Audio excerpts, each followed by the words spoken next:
மாமன்னர் சுல்தான் இப்ராஹிமின் அதிகாரப்பூர்வ பிறந்த நாள் விழா. சீர்திருத்தங்களும் மக்கள் நல ஆட்சியும் முன்னிலைப்படுத்தப்பட்டது. இன்று மார்ச் 23ஆம் தேதி மாட்சிமை தங்கிய மலேசிய மாமன்னர் சுல்தான் இப்ராஹிம் சுல்தான் இஸ்கண்டாரின் அதிகாரப்பூர்வ பிறந்த நாளை முன்னிட்டு ஜொஹூரில் பல்வேறு வகையில் கொண்டாட்டங்கள் நடைபெறுகின்றன.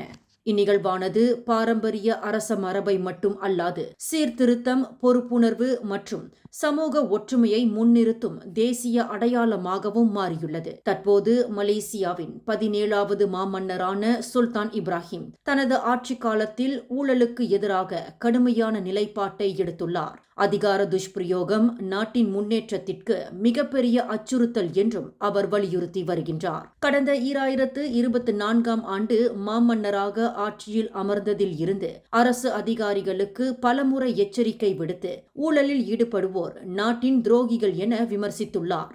மேலும் பதவியேற்பதற்காக மட்டும் தலைநகரத்திற்கு வரவில்லை என்றும் ஊழலில் ஈடுபட்டவர்களை வேட்டையாட வந்துள்ளதாகவும் அவர் தெளிவுபடுத்தியுள்ளார்.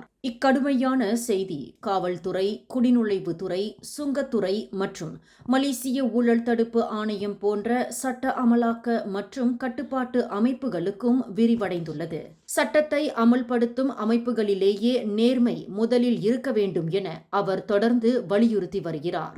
தேசிய அளவில் தனது பொறுப்புகளை நிறைவேற்றிய போதிலும் ஜொஹூர் மாநிலத்தில் நடைபெறும் வளர்ச்சிகளையும் தொடர்ந்து நெருக்கமாக கண்காணித்து வருகிறார். மேலும் ஊழல் வழக்குகளை விரைவாக தீர்க்க கட்டமைப்பு மாற்றங்களையும் அவர் முன்வைத்துள்ளார்.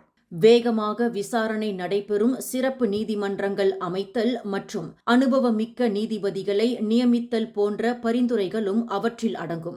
கடந்த 1958ஆம் ஆண்டு நவம்பர் 22ஆம் தேதி பிறந்த சுல்தான் இப்ராஹிமிற்கு கடந்த 2015ஆம் ஆண்டு மார்ச் 23ஆம் தேதி இஸ்தானா பெசார் அரண்மனையில் முடிசூட்டு விழா நடைபெற்றது.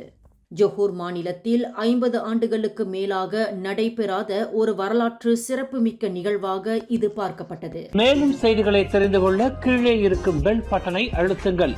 உங்கள் மகிழ்ச்சியை வெளிப்படுத்த லைக் மற்றும் ஷேர் செய்யுங்கள். தொடர்ந்து திசைகளோடு இணைந்திருக்க சப்ஸ்கிரைப் செய்யுங்கள்.